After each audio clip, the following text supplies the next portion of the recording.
నమస్కారం సిక్కుల హృదయ స్పందన న్యూస్కు స్వాగతం. నేను మీ సత్యం. ఈరోజు వార్తా విశేషాలు ఇలా ఉన్నాయి. ప్రపంచ రంగస్థల దినోత్సవం సందర్భంగా ఈ నెల 27, 28, 29, 30 తేదీలలో జాతీయ స్థాయి ఆహ్వాన నాటక పోటీలు నిర్వహించనున్నట్లు శ్రీ సుమిత్ర కళా సమితి అధ్యక్షులు ఇప్పిలి శంకర్ శర్మ తెలిపారు.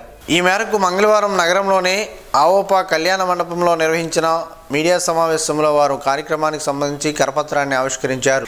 ఈ సందర్భంగా ఇప్పిలి శంకర్ శర్మ మాట్లాడుతూ ప్రతి ఏడాది మాదిరిగానే ఈ ఏడాది కూడా ప్రపంచ రంగస్థల కళాకారుల దినోత్సవం సందర్భంగా జాతీయ స్థాయి ఆహ్వాన పోటీలు నిర్వహిస్తున్నట్లు పేర్కొన్నారు. ఈ నెల 27వ తేదీన గురజాడ అప్పారావు రచించిన 125 సంవత్సరాల కిందటి కన్యాశుల్కం నాటకాన్ని ప్రదర్శించనున్నట్లు తెలిపారు. ఈ నాటిక ప్రదర్శనకు 50 రూపాయల టికెట్ రుసుము నిర్ణయించినట్లు తెలిపారు.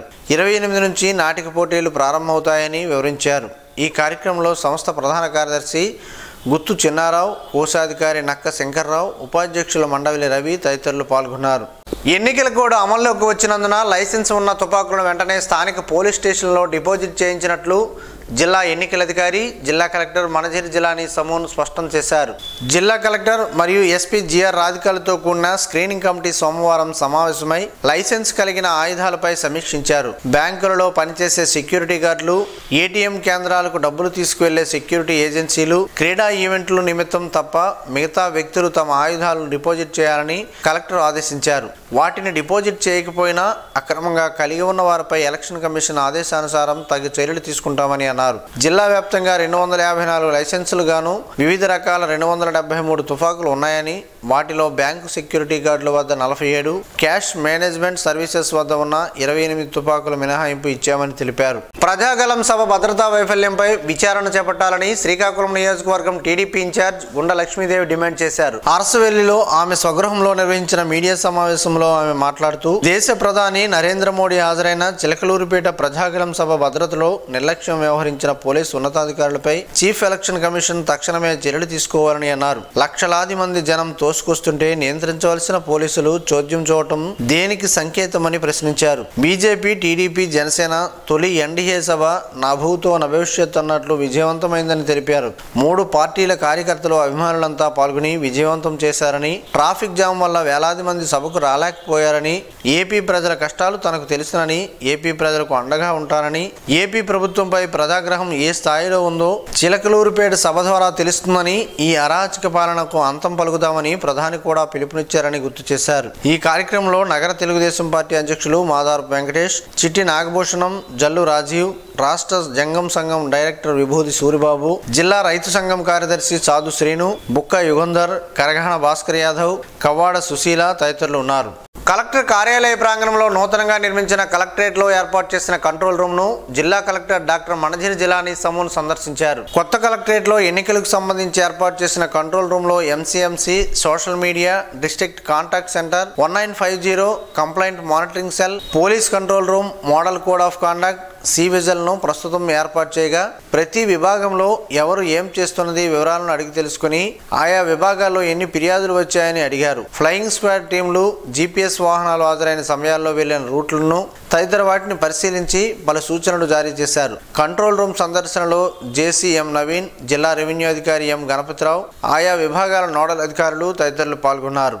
ప్రతి తెలుగు వారింటిలో ఉండాల్సిన మంచి పుస్తకం విశ్వతేజ పుస్తకమని రచయిత కనపాక చౌదరి నాయుడు తెలిపారు. మంగళవారం ఆయన ఒక ప్రకటన విడుదల చేశారు. తాను రచించిన పుస్తకం విశ్వతేజ ప్రతి తెలుగు వారి దగ్గర ఉండాలని తెలిపారు. దివంగత నేత నందమూరి తారక రామారావు జీవిత చరిత్రను ఈ పుస్తకంలో రాశానని, సినీ రాజకీయ జీవితాలపై సమగ్రమైన సమాచారం పొందపరిచినట్లు తెలిపారు. తెలుగువారి ఆత్మగౌరవాన్ని ప్రపంచ దేశాలకు చాటి చెప్పిన మహనీయుడు నందమూరి తారక రామారావు అని, పార్టీ స్థాపించిన తక్కువ కాలంలోనే అధికారాన్ని దక్కించుకుని ప్రజాహిత కార్యక్రమాలతో పాటు ప్రజా అభ్యున్నతికి ఎంతగానో కృషి చేశారని, ఇలాంటి విషయాలు ఎన్నో ఉన్నాయని తెలిపారు. ఈ పుస్తకానికి ఇప్పటికే మంచి డిమాండ్ కొనసాగుతుందని, పుస్తకం కావలసిన వారు తనను సంప్రదిస్తే పోస్టల్ లేదా కొరియర్లో కూడా పంపిస్తానని తెలిపారు. ఈ అవకాశాన్ని తెలుగువారంతా వినియోగించుకోవాలని ఆయన అందరికీ విజ్ఞప్తి చేశారు. వివరాల కోసం 9440824009 అలాగే 9182300049 నెంబర్లకు సంప్రదించాలని కోరారు.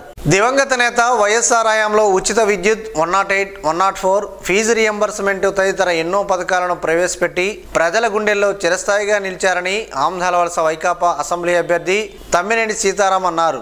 బోర్జు మండలం తోటాడ పంచాయతీ పరిధిలోని కొమ్మువలస, నరేంద్రపురం గ్రామాలలో ఎన్నికల ప్రచారం నిర్వహించారు. ఈ కార్యక్రమంలో భాగంగా గ్రామ మహిళలు, రైతులతో కలిసి మాట్లాడారు. ఈ 5 సంవత్సరాలలో వైకాపా ప్రభుత్వం అందించిన సంక్షేమ పథకాలను వివరించారు. ఈ సందర్భంగా ఆయన మాట్లాడుతూ చంద్రబాబు 15 ఏళ్ల పాలనలో శాశ్వత అభివృద్ధి పథకం ఒక్కటైనా చేశారా అని ప్రశ్నించారు. ప్రజలకు మంచి జరిగి ఉంటే పార్టీకి, ప్రభుత్వానికి అండగా నిలిచి ముఖ్యమంత్రి జగన్మోహన్ రెడ్డిని మళ్లీ సీఎం చేయాలని ఆయన కోరారు. ఈ కార్యక్రమంలో ఎంపీపీ ప్రతినిధి కన్నేని నాగేశ్వరరావు, మండల పార్టీ అధ్యక్షులు, రాష్ట్ర టిడ్కో డైరెక్టర్ కండాపు గోవిందరావు, కార్యకర్తలు పాల్గొన్నారు. ఎన్నికల కోడ్ పట్ల అధికారులు అప్రమత్తంగా ఉండి ఎక్కడా కోడ్ ఉల్లంఘనలు జరగకుండా చూసుకోవాలని జిల్లా కలెక్టర్ మరియు జిల్లా ఎన్నికల అధికారి ఆదేశించారు. మంగళవారం రణస్థలం మండలంలో జిల్లా కలెక్టర్, జిల్లా ఎన్నికల అధికారి మనజిర్ జిలానీ సమూన్ పర్యటించారు. తహసీల్దార్ కార్యాలయంలో ఓటర్ల జాబితాను ఆయన పరిశీలించారు. పైడి భీమవరం చెక్పోస్ట్ తనిఖీ చేసి సీసీ కెమెరాలు ఏర్పాటు చేయాలని సూచించారు. జిల్లా ముఖద్వారం పైడి భీమవరంలో పకడ్బందీగా తనిఖీలు నిర్వహించాలని పోలీస్ శాఖకు ఆదేశించారు. కోస్ట పంచాయతీలో పల్లిపేట గ్రామంలోని 182, 183 పోలింగ్ కేంద్రాలను సందర్శించారు. 183 మోడల్ పోలింగ్ కేంద్రం సందర్శించారు. ప్రచారంలో వాలంటీర్లు పాల్గొంటున్నారా అని బిఎల్ఓను అడిగి తెలుసుకున్నారు. అనంతరం లావేరు మండలంలోని 84, 85 అప్పాపురంలోని సమస్యాత్మక పోలింగ్ కేంద్రాన్ని సందర్శించారు. ఎన్నికల నియమావళి అమల్లోకి వచ్చిన ఇసుక అక్రమ రవాణా యథేచ్ఛగా సాగుతుందని, అధికారులు నియంత్రణ వైపే మొగ్గు చూపుతున్నారని, ప్రభుత్వ ధనం విచ్చలవిడిగా దుర్వినియోగం అవుతుందని శ్రీకాకుళం నియోజకవర్గ తెలుగుదేశం పార్టీ యువ నాయకులు గొండు శంకర్ ఆరోపించారు. శ్రీకాకుళం జిల్లా గార మండలం బోరవెల్లి వద్ద అక్రమంగా నడుపుతున్న ఇసుక ర్యాంపును స్థానిక ప్రజలు, కార్యకర్తలతో కలిసి సుమారు 100 మందితో ర్యాంపును శంకర్ పరిశీలించారు. ఈ సందర్భంగా శంకర్ మాట్లాడుతూ నేషనల్ గ్రీన్ ట్రిబ్యునల్ నిబంధనలను తుంగలో తొక్కి ఈ ర్యాంపులో తవ్వకాలు జరుగుతున్నాయని, మైన్స్ అధికారులు గత ఫిబ్రవరిలో 5,600 క్యూబిక్ మీటర్లు 0.56 హెక్టార్లలో అనుమతులు మంజూరు చేసినప్పటికీ ఇక్కడ అందుకు విరుద్ధంగా లక్షల క్యూబిక్ మీటర్లలో తవ్వకాలు జరుపుతూ కోట్ల రూపాయలు కొల్లగొడుతున్నారని ఆందోళన వ్యక్తం చేస్తున్నారు. ఈ ఇసుక ర్యాంపు తక్షణమే నిలుపుదల చేయాలని డిమాండ్ చేశారు. వందలాది మంది స్థానికులు, ప్రజాప్రతినిధులు దీనిపై వ్యతిరేకించినప్పటికీ అధికారులకు మాత్రం చీమ కుట్టినట్లు కూడా లేదని అన్నారు. ఈ కార్యక్రమంలో మాజీ ఎంపీపీ గుండ భాస్కర్ రావు, మండల పార్టీ అధ్యక్షులు గొండు వెంకటరమణమూర్తి, శాలిహొండం సర్పంచ్ కొంక్యాన ఆదినారాయణ, తూలుగు మాజీ సర్పంచ్ కొయ్యాన జగదీష్, బైరి మాజీ సర్పంచ్ ఎండు చిన్నారావు తదితరులు పాల్గొన్నారు. శ్రీకాకుళం పట్టణంలోని శ్రీ చైతన్య, శ్రీ కేశవరెడ్డి పాఠశాలలో జరుగుతున్న 10వ తరగతి పబ్లిక్ పరీక్షా కేంద్రాలను జిల్లా ఎస్పీ జిఆర్ రాధిక మంగళవారం సందర్శించారు. ఈ సందర్భంగా ఆమె బందోబస్తు ఏర్పాట్లను పర్యవేక్షించి విద్యార్థులు ఎలాంటి సెల్ ఫోన్లు, స్మార్ట్ వాచ్లు, ఎలక్ట్రానిక్ వస్తువులను పరీక్షా కేంద్రాల్లోకి తీసుకెళ్లకుండా క్షుణ్ణంగా తనిఖీలు చేపట్టాలని అన్నారు. పరీక్షా కేంద్రాల వద్ద 30 యాక్ట్తో పాటు 144 సెక్షన్ అమల్లో ఉందని తెలిపారు. పరీక్షా కేంద్రాల సమీప ప్రాంతాల్లో పరీక్షలు పూర్తయ్యే వరకు జిరాక్స్ షాపులను అనుమతి లేదని, విద్యార్థులు పరీక్షలు ప్రశాంతమైన వాతావరణంలో సజావుగా, సాఫీగా వ్రాసేందుకు కట్టుదిట్టమైన చర్యలు చేపట్టాలని, విధులు నిర్వహిస్తున్న సిబ్బంది పరీక్ష పూర్తయ్యే వరకు అప్రమత్తంగా ఉండాలని ఎస్పీ సూచించారు. లింగ నిర్ధారణ పరీక్షల ఫలితాలను వెల్లడించడం నేరమని జిల్లా వైద్య ఆరోగ్యాధికారిని డాక్టర్ బొడ్డేపల్లి మీనాక్షి తెలిపారు. మంగళవారం జిల్లా వైద్య ఆరోగ్యాధికారిని కార్యాలయం ఛాంబర్లో గర్భస్థ పూర్వ మరియు గర్భస్థ శిశు లింగ నిర్ధారణ సలహా మండలి సమావేశం జిల్లా వైద్య ఆరోగ్యాధికారిని డాక్టర్ బి మీనాక్షి అధ్యక్షత నిర్వహించారు. ఈ సందర్భంగా జిల్లా వైద్య ఆరోగ్యాధికారిని మాట్లాడుతూ జిల్లాలో 108 స్కానింగ్ సెంటర్లు ఉన్నాయని, ప్రతి స్కానింగ్ సెంటర్లో సీసీ కెమెరాలు ఏర్పాటు చేయడంతో పాటు ఆయా కేంద్రాలపై ప్రోగ్రాం అధికారుల ద్వారా ఎప్పటికప్పుడు తనిఖీలు చేస్తున్నట్లు తెలిపారు. సమాజంలో బాలబాలికలిద్దరూ సమానమేనని, స్త్రీల పట్ల వివక్ష ఉండరాదని వివరించారు. గర్భస్థ శిశు లింగ నిర్ధారణ పరీక్షలు చేయడం నేరమనే కుటుంబ సభ్యులకు అవగాహన కల్పించాలని, బాలికల పట్ల వివక్ష లేకుండా సమాజంలో చైతన్యం తీసుకురావాలని అన్నారు.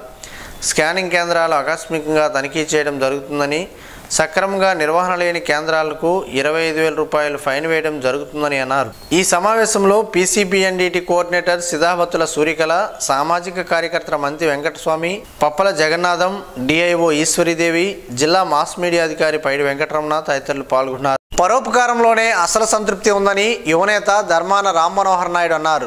మంగళవారం స్థానిక పెద్దరెల్లి వీధిలో అర్జీ ఈశ్వరరావు ఆధ్వర్యాన్ని ఏర్పాటు చేసిన చలివేంద్రాన్ని యువనేత ప్రారంభించారు. ఈ సందర్భంగా ఆయన మాట్లాడుతూ ఎండాకాలం దృష్ట్యా ప్రజలు దాహార్తిని తీర్చేందుకు ఇలాంటి చలివేంద్రాలు నగర వ్యాప్తంగా ఏర్పాటు చేయాల్సిన అవసరం ఉందని అన్నారు. ఈ కార్యక్రమంలో స్థానిక నాయకులు బైరి మురళి, అర్జీ ఈశ్వరరావు, భాను అప్పారావు తదితరులు పాల్గొన్నారు. మే 13న ఆంధ్రాలో జరగనున్న సార్వత్రిక ఎన్నికల్లో మాజీ సైనికులు విధులు నిర్వర్తించేందుకు ఎస్పీ పిలుపు మేరకు స్వచ్ఛందంగా రావాలని మాజీ సైనికుల జిల్లా అధ్యక్షుడు పూర్ణచంద్రరావు కటకం కోరారు.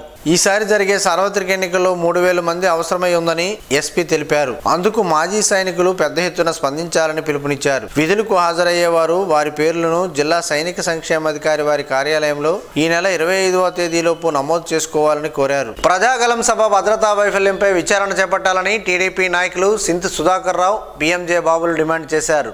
మంగళవారం జరిగిన సమావేశంలో పిఎంజే బాబుతో కలిసి సింత్ సుధాకర్ మాట్లాడారు. ప్రధాని నరేంద్ర మోడీ హాజరైన చిలకలూరుపేట బొప్పాడి ప్రజాగలం సభ భద్రతలో నిర్లక్ష్యంగా వ్యవహరించిన పోలీసు ఉన్నతాధికారులపై చీఫ్ ఎలక్షన్ కమిషన్ తక్షణమే చర్యలు తీసుకోవాలని డిమాండ్ చేశారు. లక్షలాది మంది జనం తోసుకొస్తుంటే నియంత్రించాల్సిన పోలీసులు చోద్యం చూడటం దేనికి సంకేతమని ప్రశ్నించారు. బీజేపీ, టీడీపీ, జనసేన తొలి ఎన్డీఏ సభ నభూతో నభవిష్యత్ అన్నట్లు విజయవంతమైందని సంతోషం వ్యక్తం చేశారు. ఎవరు ఎన్ని కుట్రలు చేసినా టీడీపీ, జనసేన, బీజేపీ నేతలు, కార్యకర్తలు సభను బ్రహ్మాండంగా విజయవంతం చేశారని అన్నారు. వచ్చే ఎన్నికల్లో కూటమి గెలుపు తథ్యమని అన్నారు. ఈ సమావేశంలో పార్లమెంటు ఉపాధ్యక్షులు బోనంగి భాస్కర్ రావు, ఎలక్షన్ కమిటీ సభ్యులు జోగారావు, రామరాజు తదితరులు ఉన్నారు. జెమ్స్ నర్సింగ్ కళాశాల 8వ బ్యాచ్ బీఎస్సీ నర్సింగ్, 6వ బ్యాచ్ జీఎన్ఎం విద్యార్థులకు lamp lighting ceremony principal doctor Padmavathi ఆధ్వర్యంలో ఘనంగా జరిగింది. ఈ కార్యక్రమానికి ముఖ్య అతిథులుగా senior founder doctor Sudheer, general medicine HOD doctor Ambedkar, GEMS ఆసుపత్రి medical director doctor Ashok Reddy పాల్గొన్నారు. ఈ సందర్భంగా వారు మాట్లాడుతూ విద్యార్థులంతా జీవితంలో రాణించాలని అన్నారు. రోగులకు స్వాంతాన చేకూర్చేలా సేవలందించాలని విద్యార్థులకు సూచించారు. చదువుకున్న రోజుల్లో ఇష్టంతో చదవాలని, అప్పుడే వృత్తిలో రాణిస్తారని తెలిపారు. డాక్టర్లు, నర్సులు సొసైటీకి 2 కళ్ళు లాంటి వారని తెలిపారు. క్రమశిక్షణ, సమయస్ఫూర్తితో సేవలందించాలని సూచించారు. ఈ కార్యక్రమంలో nursing superintendent Jyotsna, Bollineni Mediskills ED Nageswararao తదితరులు పాల్గొన్నారు. శ్రీ పోలిపల్లి పైడితల్లి అమ్మవారి జాతర సందర్భంగా స్థానిక అమ్మవారి కాలనీ సేవా సంఘం ఆధ్వర్యంలో సుమారు 6000 మంది భక్తులకు మజ్జిగ పానీయాలను పంపిణీ కార్యక్రమాన్ని చేపట్టారు. ఈ సందర్భంగా దాతలు బలివాడ కృష్ణమూర్తి మాట్లాడుతూ అమ్మవారి జాతర సందర్భంగా అవకాశం కల్పించిన జాతర నిర్వాహకులకు అభినందనలు తెలిపారు. ఈ కార్యక్రమంలో రూరల్ సిఐ శ్రీనివాస్, పెంకి చైతన్య కుమార్, అన్నెపల్లి వి నాయుడు, పెంకి గౌరీశ్వరరావు, లెంక శ్రీహరి, ఎం సతీష్, వాసు, గణేష్, చంద్రశేఖర్, తారక్, నీలం నాయుడుతో పాటు భక్తులు పాల్గొన్నారు. కాకరకాయల్లో పలు ఆరోగ్య ప్రయోజనాలు ఉన్నాయని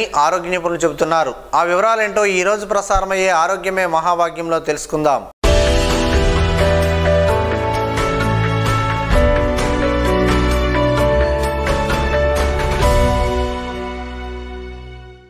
రుచిలో చేదైన శరీరానికి పోషకాలు అందించడంలో కాకరకాయ మాత్రం అమ్మలా పనిచేస్తుందని ఆరోగ్య నిపుణులు చెబుతున్నారు. ఇందులో ఖనిజ లవణాలు, విటమిన్లు, పీచు వంటివి పుష్కలంగా ఉండి ఆరోగ్యాన్ని సంరక్షించడంలో ముఖ్య పాత్ర వహిస్తాయి. కాకరకాయ మన ఆహారంలో భాగం చేసుకోవడం వల్ల అనేక ఆరోగ్యకరమైన లాభాలున్నాయి. ఆస్తమాకు ఆయుర్వేద ఔషధంగా ఇది పనిచేస్తుంది. శరీరానికి ఇమ్యూనిటీని అందిస్తుంది. కాకరను తరచూ తినడం వల్ల చర్మ, రక్త సమస్యలు దూరం అవుతాయి.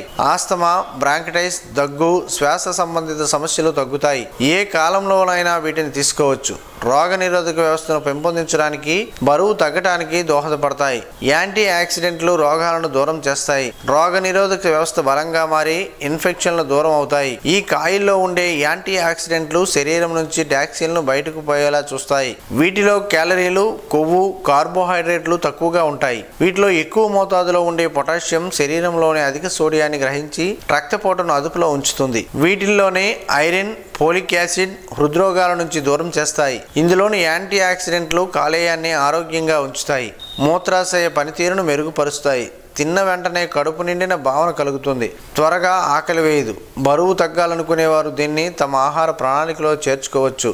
రొమ్ము, గర్భాశయ, ముఖద్వార క్యాన్సర్ల ముప్పును తగ్గిస్తుంది కూడా. ఈ కాకరకాయలో ఉండే బీమా కెరోటిన్, విటమిన్ ఏ కంటి చూపును మెరుగుపరుస్తాయి. అందువల్ల ప్రతి ఒక్కరూ కాకరకాయలను తినడం ఎంతో మంచిది.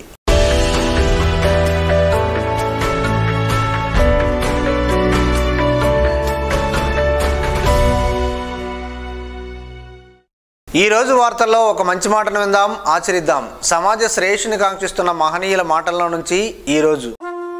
జీవనం గమనం గమ్యం. ఋషి చింతన. ప్రారంభం కంటే ముగింపు చాలా కష్టం. ప్రారంభం తపనతో మొదలగును, ముగింపు త్యాగంతో ముగించాలి. ఆకలికి ఉపశమనమే లేదు, అనుభూతికి ఉనికే లేదు. ఓం శ్రీ గాయత్ర్యై నమః. స్పందన న్యూస్ ఇప్పుడు యూట్యూబ్లో అందుబాటులో ఉంచడమైనది. ఎస్డివి స్పేస్ స్పందన అని టైప్ చేసి ప్రేక్షకులు తమకు అనుకూలమైన సమయంలో న్యూస్ని వీక్షించగలరు. ఈ వార్తలు ఇంతటితో సమాప్తం. మరలా ప్రసారమయ్యే స్పందన న్యూస్లో కలుద్దాం. అంతవరకు సెలవు. నమస్కారం. మీ మాటే మా బాట.